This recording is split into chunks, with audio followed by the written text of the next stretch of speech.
ஹalleluya! நம்முடைய ஆண்டவராகிய இயேசுவின் நாமத்திலே உங்களுக்கு வாழ்த்துக்கள். Good morning.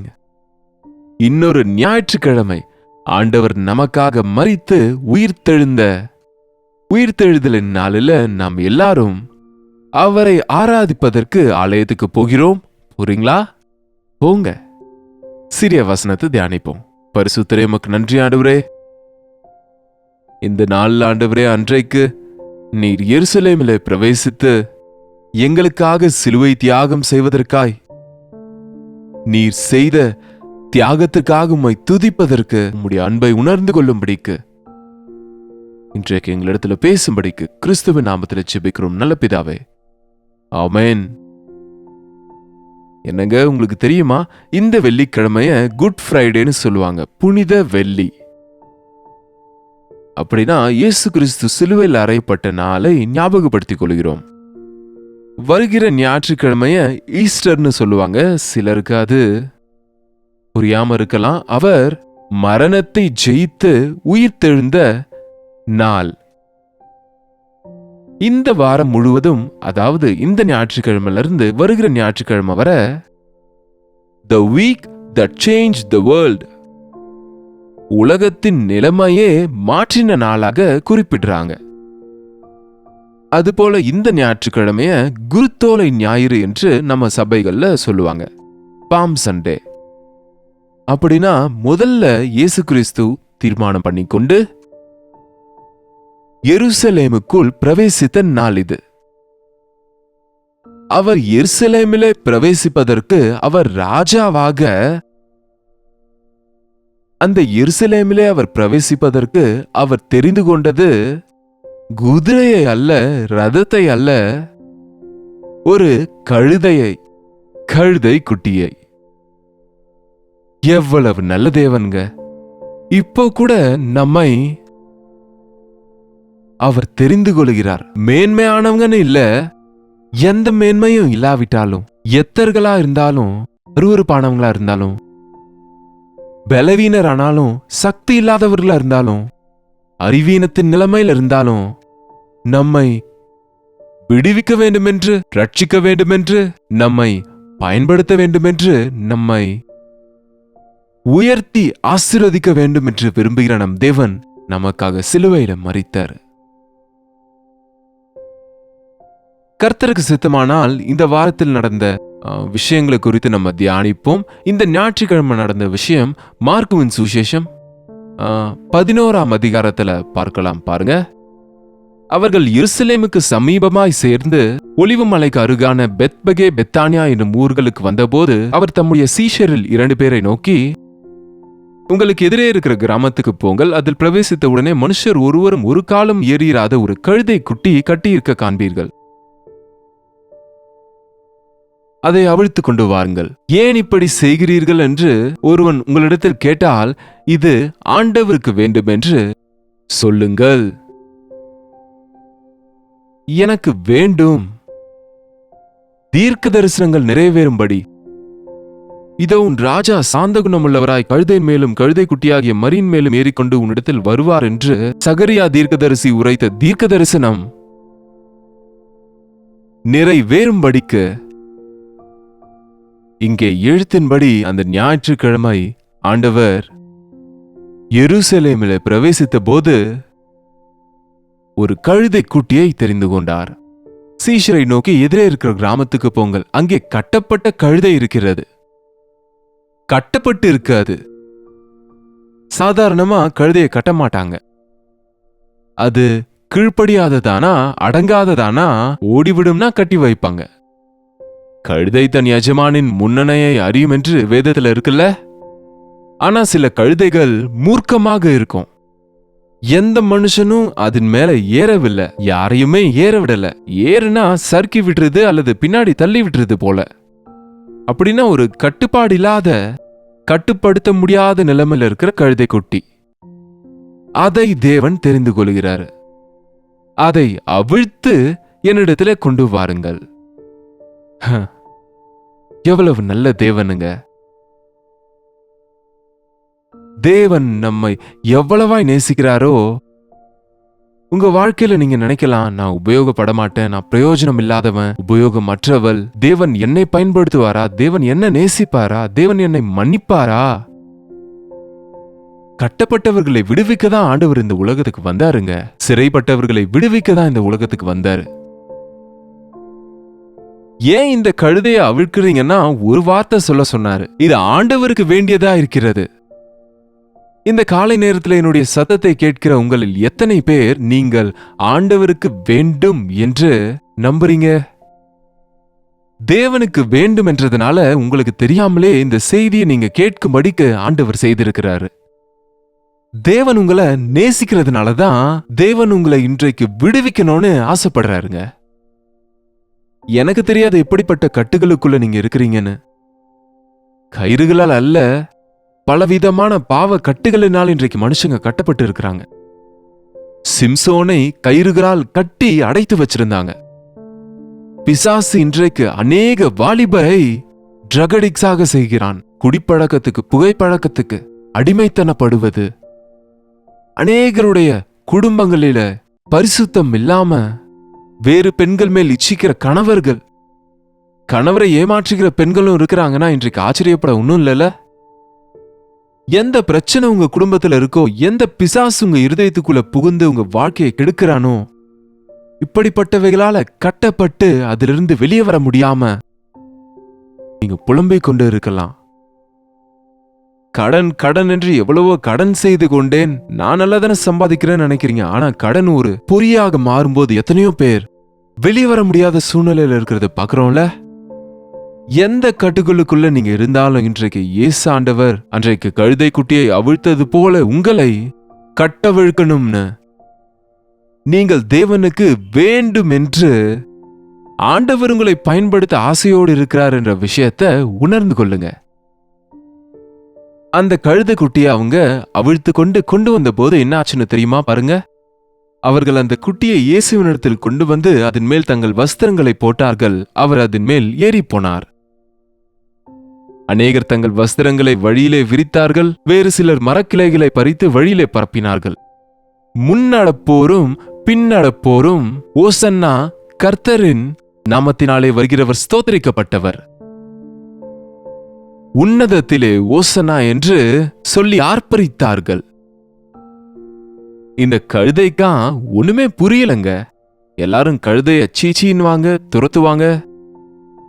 அதிலும் இந்த முரட்டு கழுதைய எவ்வளவு அடி அடிச்சாரோ அந்த எஜமான்.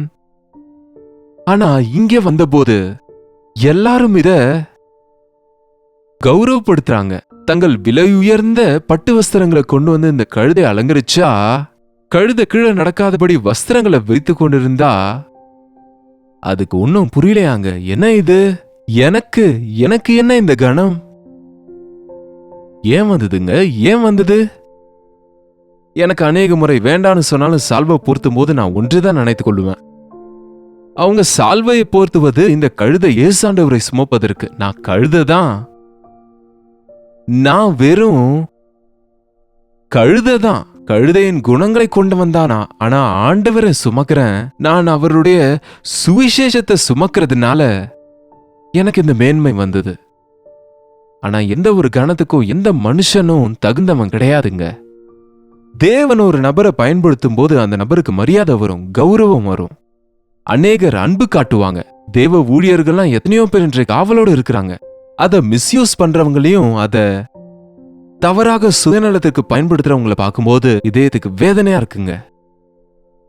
நான் மட்டும் கழுதைதான். அந்த யோவான் சொன்னது போல, அவர் பெருக வேண்டும், நான் சிறுக வேண்டும். அவருடைய பாதரட்சைகளின் வாரை அவிழ்ப்பதற்கும் நான் பாத்திரன் அல்ல என்றார். அந்த கழுதை குட்டிக்கு அந்த அட்டகாசங்களை பார்க்கும்போது சந்தோஷத்துல குதிச்சு இருக்கோங்க. அதற்கு வாயில்ல சொல்லுவதற்கு, ஆனா அதனுடைய அனுபவத்தை நம்ம கவனிக்க முடியும்.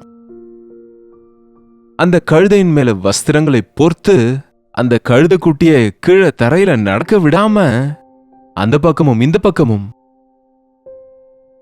அங்கே ஒலிவ கிளைகளை பிடித்துக்கொண்டு அல்லது அந்த பேரிச்சை கிளைகளை பிடித்துக்கொண்டு ஓசன்னா, உன்னதத்திலே ஓசன்னா, ஜெயம் என்று சத்தமிடுகிற அந்த கூட்டத்தை பார்க்கும்போது என்ன இந்த கொண்டாட்டம், என்ன இந்த ஆர்ப்பரிப்பு! இயேசுவை உடையவர்களுக்கு எத்தனையோ ஆசீர்வாதங்களுங்க. இந்த பைபிளை பிடித்து கொண்ட நாள் முதல் என்னுடைய வாழ்க்கைக்கு மதிப்பு வந்தது. அதற்கு முன்பு எனக்கு மதிப்பில்ல. ஆண்டவரை சுமக்கும்போது நம்ம வாழ்க்கைக்கு ஒரு மதிப்பு இருக்கும். ஆண்டவருக்காக வாழும்போது உங்களுடைய வாழ்க்கையில் ஆசீர்வாதம் இருக்கும். ஆண்டவருக்கு நீ வேண்டும் என்று சொன்ன பிறகு கூட நான் இந்த உலக சுமைகளே சுமப்பேன் என்று, என் குடும்ப பிரச்சனைகளே நான் சுமக்க வேண்டி இருக்கு, என் வேலையின் சுமை எனக்கு இருக்குன்னு அநேகர் இன்றைக்கு ஆண்டவரின் அழைப்புக்கு கீழ்ப்படியாம முரட்டாட்டம் பிடிப்பதுன்னு சொல்லுவாங்க பாருங்க. பாருங்க, இந்த காலை நேரத்துல இந்த வார்த்தைகளை கேட்கிற யாருக்காவது உங்களுக்கு தேவனுடைய அழைப்பு இருந்தா, அவருடைய ஊழியம் செய்யணும்னு அழைப்பு இருந்தா, அவருக்காக வாழ வேண்டும் என்று உங்களை உணர்த்துறாருன்னா தயவு செய்து வாய்தா போடாதீங்க. அநேகர் என்னிடத்துல சொல்லுவாங்க, தேவனுடைய ஊழியத்தை செய்யணும்னு நினைக்காதீங்க, செய்யுங்க, ஆரம்பிங்க. இப்போதே நீங்க வேலை செய்து கொண்டே தொடங்குங்க. ஆண்டவர் விரிவாக்குவார் உங்களுடைய வழியை, அவருடைய சித்தத்தை வெளிப்படுத்துவாரு. இந்த உலகத்துல எல்லாவற்றையும் விட உன்னதமான கணம் இயேசுவின் வார்த்தைகளை பகிர்வது, இயேசுவுக்காக வாழ்வது. இன்றைக்கு ஆண்டவருக்கு நீங்க வேண்டும்ங்க. வருவீங்களா? அவருடைய ராஜ்யத்தின் சுமையை சுமப்பீங்களா? ஐயோ, அந்த சுமை ரொம்ப பாரங்க, ஊழியம்னா கஷ்டங்க, ஊழியம்னா வருமானம் இல்லாம இருக்கோங்க, கஷ்டங்கள் வருமோ என்று அநேகர் இன்றைக்கு யோசிக்கிறாங்க. ஆண்டவர் சொன்னாரு, நான் மனத்தாழ்மையுள்ளவர், சாந்தமுள்ளவர், என் நுகத்தை உங்கள் மேல் ஏற்றுக்கொண்டு என்னிடத்தில் கற்றுக்கொள்ளுங்கள்.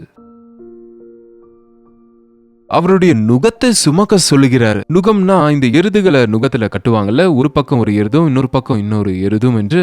ஒரு பக்கம் ஆண்டவர் சுமக்கிறாரு, இன்னொரு பக்கம் உங்களை சுமக்க சொல்றாரு. அவரோடு சேர்ந்து நடக்கும்போது என் நுகம் மெதுவாயும் என் சுமை லகுவாயும் இருக்கிறது. உலக சுமைகளை விட, உலக பாடுகளை விட, குடும்ப சுமையை விட, ஆபீஸ் சுமையை விட, இந்த உலகத்துல எந்த வேலையானாலும் சரி, பெரிய இன்கம் வருதுன்னா பெரிய கஷ்டங்கள் இருக்கு அந்த நபருக்கு, அது தெரியறது இல்ல. ஆனா நீங்க இயேசுவோடு நடக்கும்போது சுமையெல்லாம் அவர் சுமப்பாரு, வெறுமனே லகுவான நுகம் மட்டுமே உங்க மேல இருக்கும். அதுக்குதான் தேவனுக்கு உங்களை நீங்க ஒப்புக்கொடுங்க. உங்க வீட்டில் இருக்கிற முதற் பலனை நீங்க தேவனுக்கு ஒப்புக்கொடுங்க. முதற் பலன் என்னுடைய சொத்து என்று ஆண்டவர் சொல்லுகிறார். உங்க வீட்டுல நீங்க முதல் பிள்ளையா இருந்தா தேவனுக்காக அர்ப்பணித்துக் கொள்ளுங்க. தேவன் உங்களை பயன்படுத்துவாரு. உங்களுக்கு கனம் உண்டாகும், உங்களுக்கு ஆசீர்வாதம் கிடைக்கும். இம்மையிலும் மட்டும் கிடையாது, இம்மையிலும் மறுமையிலும் கூட பிரதிபலனை கொடுப்பார் நமக்கு. எவனாவது தன் வீட்டையாவது, சகோதரி சகோதரர்களையோ, தன் நிலத்தையாவது, தன் சொத்தையாவது, தன் கணவனையாவது, தன் மனைவியாவது, எதுவானாலும் சரி, என் நிமித்தமாக ஒருவன் விட்டுவிட்டால், என் நிமித்தமா முதல் இடத்தை எனக்கு கொடுப்பதற்காக உலகத்தை வெறுத்தால், அவன் இப்போதும் இம்மையிலும் மறுமையிலும் 100 மடங்கு துன்பங்களோடு கூட பிரதிபலனை பெறுவான்னு சொன்னார். துன்பங்கள் இருக்கோங்க, ஆனா பிரதிபலன் இங்கேயும் இருக்கு, அங்கேயும் இருக்கு. நீ செய்கிற உத்தியோகத்துக்கு இங்க பிரதிபலன் இருக்கு, ஆனா அங்க இருக்காதுங்க. நீ செய்கிற வியாபாரத்துக்கு லாபம் இங்க இருக்கும், ஆனா அதனால பரலோகத்துல உனக்கு எந்த புகழ்ச்சியும் இருக்காதுங்க. நீ செய்கிற நல்ல நல்ல கிரியைகள்னால உனக்கு ஒருவேளை புகழ்ச்சி இருக்கலாம் இந்த உலகத்துல, ஆனா நீ மரித்த பின்பு உங்களை யாரும் ஞாபகம் வச்சுக்க மாட்டாங்கன்னு தான் இன்றைக்கு அநேகர் சிலைகளை நாட்டுகிறாங்க. அவங்களுடைய ரிமெம்பரன்ஸா, அவங்க நினைவாக சிலைகளை நிறுவிட்டு போறாங்க. இம்மையிலும் மறுமையிலும் உங்களை ஆசீர்வதிக்கிற ஆண்டவருக்கு உங்களை கொடுத்தா நீங்க பாக்கியவான். ஆண்டவருக்கு நீ வேண்டும். முழங்கால் போட்டு ஜெபிங்க. ஆண்டவரே, உமக்கு நான் வேண்டுமா? நான் உமக்கு பயன்படுவேனா? நீங்க என்ன பயன்படுத்த முடியுமா? கேளுங்க. நோ என்ற வார்த்தை உங்களுக்கு பதிலாக வராது என்று உறுதியா சொல்லுவேன். நீங்க எந்த நிலையில இருந்தாலும், எப்படிப்பட்டவனா இருந்தாலும், ஒன்றுமில்லனாலும், கல்வியில்லாத பாமரர்களை தெரிந்து கொண்ட ஆண்டவர் ஞானிகளை வெட்கப்படுத்த பைத்தியமானதை தெரிந்து கொள்கிறவர், சிறியவர்களை தெரிந்து கொண்டு பெரியவர்களை வெட்கப்படுத்துகிறவர். பலவீனரை தெரிந்து கொண்டு பலவான்களை வெட்கப்படுத்துகிறவர். உங்களை ஏன் தெரிந்து கொள்ள மாட்டாரு? தேவனுக்கு ஒப்பு கொடுங்க. இந்த குருத்தோலை ஞாயிறு ஆண்டவரின் நாள் என்று ஞாபகம் வச்சுக்கோங்க. கட்டுகள்ல இருந்து விடுவிக்கப்படுகிற நாளா, ஆண்டவரின் அழைப்புக்கு கீழ்ப்படுகிற நாளா, ஆண்டவரின் கையில் நம்மை நாம் வைக்கிற நாளாக இந்த விசேஷமான ஞாயிற்றுக்கிழமை ஆண்டவருக்காக பயன்படுத்தி ஆண்டவரை மகிமைப்படுத்துவோம். ஆண்டவருடைய சித்தத்தை நம்முடைய வாழ்க்கையில அறிவோம். ஜெபிப்போம். பரிசுத்தரே, அன்புள்ள தகப்பனே, உமக்கு நன்றி ஆண்டவரே. என் தாயின் கருவில் இருக்கும்போது என்னை தெரிந்து கொண்டீர் என்று, உம்மை அறியாமல் என் இஷ்டம் போல வாழ்ந்து கொண்டிருந்த போது என்னை பிடித்துக் கொண்டீரே. அப்படி எங்களில் எத்தனை பேரை நீர் தெரிந்து கொண்டீரோ எங்களுக்கு தெரியாத ஆண்டவரே. ஆனா எத்தனை பேர் கட்டப்பட்ட சூழ்நிலையில் இருந்தாலும், இன்னும் விடுதலையை விரும்பாதவர்களாக நாங்க இருந்தாலும், எங்களை பார்த்து மனதுருகி மனம் இறங்கி உம்முடைய வார்த்தையினால எங்களை விடுவிக்கும்படிக்கு, உம்முடைய ஊழியக்காரரின் ஜெபத்தினால எங்களை விடுவிக்க வேண்டும் என்று, கட்டப்பட்ட எங்களையும் கூட மந்தையில் சேர்க்க வேண்டும் என்று நீங்க ஊழியத்துல பயன்படுத்தணும்னு ஆசைப்படுறீங்கப்பா. உம்மை சுமக்கிற பாக்கியத்தையும் உம்முடைய சுவிசேஷத்தை சுமக்கிற பாக்கியத்தையும், அது எவ்வளவு மேன்மையோ அதை உணர்ந்து உம்முடைய அழைப்புக்கு கீழ்ப்படியவும் சித்தத்தை அறியவும் எங்கள் ஒவ்வொருவருக்கும் உதவி செய்யும்படிக்கு கிறிஸ்துவின் நாமத்தில் ஜெபிக்கிறோம் நல்ல பிதாவே, ஆமென். பிதாவாகிய தேவனுடைய அன்பும் குமாரனாகிய இயேசு கிறிஸ்துவின் கிருபையும் பரிசுத்த ஆவியானவருடைய அந்யோன்யமும் ஐக்கியமும் கூடி வந்திருக்கிற அனைவருக்கும் இப்பொழுதும் சதா காலமும் துணையா இருப்பதாக, ஆமென். தேவனுக்கு ஸ்தோத்திரம். உங்களுடைய ஜெப விண்ணப்பங்களையும் பாரங்களையும் பிரைஸ் ரிப்போர்ட்ஸ் எங்களுக்கு நீங்க அனுப்ப மறக்காதீங்க. உங்களுக்காக தொடர்ந்து ஜெபிக்கிறோம். நீங்களும் ஜெபிங்க. தேவன் நிச்சயமா அற்புதமான காரியங்களை உங்களுக்கு செய்வார். 8939801234 நம்பருக்கு ஒரு டெக்ஸ்ட் அல்லது வாய்ஸ் மெசேஜ் அனுப்புங்க. கர்த்தருக்கு சித்தமானால் நாளைக்கு இதே நேரத்தில் அனுதின தியான நிகழ்ச்சியில சந்திப்போம். அதுவரை கர்த்தருடைய கிருபை உங்களுக்கு துணையா இருப்பதாக.